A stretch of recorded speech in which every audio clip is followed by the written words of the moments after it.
Dear Esther, I have now driven the stretch of the M5 between Exeter and Bristol over 21 times. But although I have all the reports and all the witnesses and have cross-referenced them within a millimetre using my Ordnance Survey maps, I simply cannot find the location. You'd think there would be marks to serve as some evidence. It's somewhere between the turn-off for Sanford and the welcome brake services, but although I can always see it in my rear-view mirror, I have as yet been unable to pull ashore.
I've begun to wonder if Donnelly's voyage here was as prosaic as it was presented.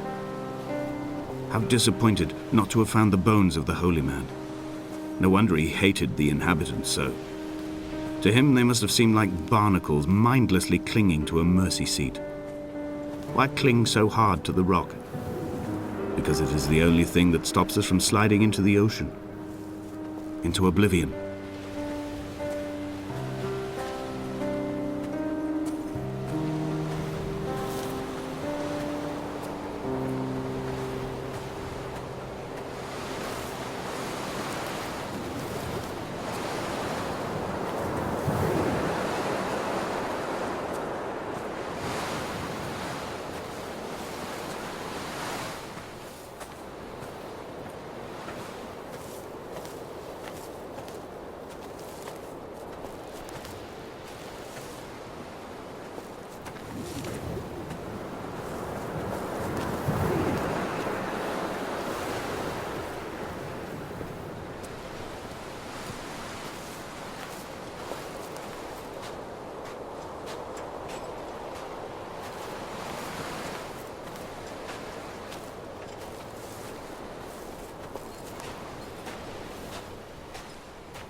I had kidney stones and you visited me in the hospital.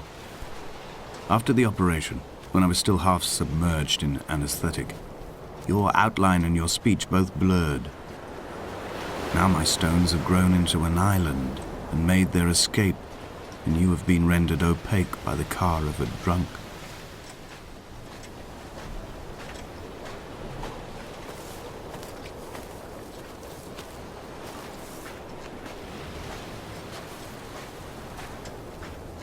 There must be a hole in the bottom of the boat. How else could new hermits have arrived?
What charnel house lies at the foot of this abyss?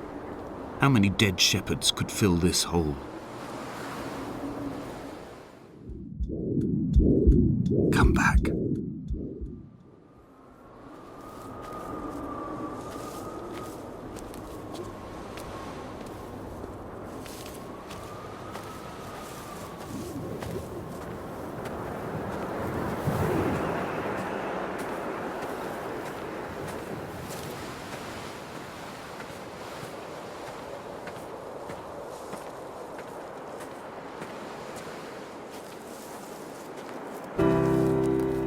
I've begun my ascent on the windless slope of the western side. The setting sun was an inflamed eye squeezing shut against the light shone in by the doctors. My neck is aching through constantly craning my head up to track the light of the aerial. I must look downwards, follow the path under the island to a new beginning.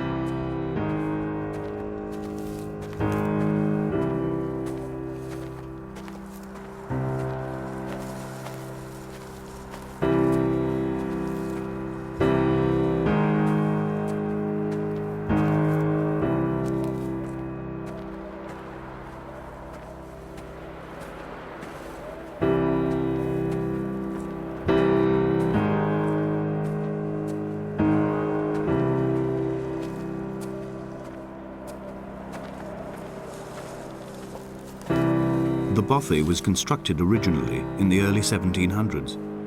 By then, shepherding had formalized into a career. The first habitual shepherd was a man called Jakobsen, from a lineage of migratory Scandinavians. He was not considered a man of breeding by the mainlanders. He came here every summer whilst building the bothy, hoping eventually that becoming a man of property would secure him a wife and a lineage. Donnelly records that it did not work. He caught some disease from his malcontented goats and died 2 years after completing it. There was no one to carve white lines into the cliff for him either.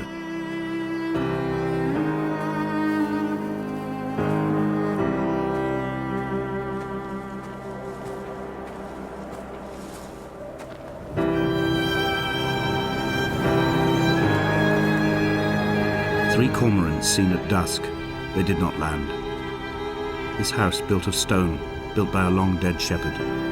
Contents: my camp bed, a stove, a table, chairs, my clothes, my books. The caves that score out the belly of this island, leaving it famished. My limbs and belly famished. This skin, these organs, this failing eyesight. When the battery runs out in my torch, I will descend into the caves and follow only the phosphorescence home.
He left his body to the medical school and was duly opened out for a crowd of students 21 days after his passing.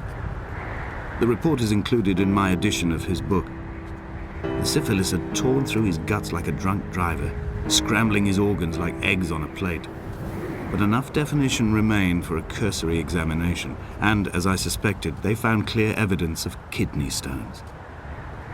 He's likely to have spent the last years of his life in considerable pain. Perhaps this is the root of his laudanum habit. Although its use makes him an unreliable witness, I find myself increasingly drawn into his orbit.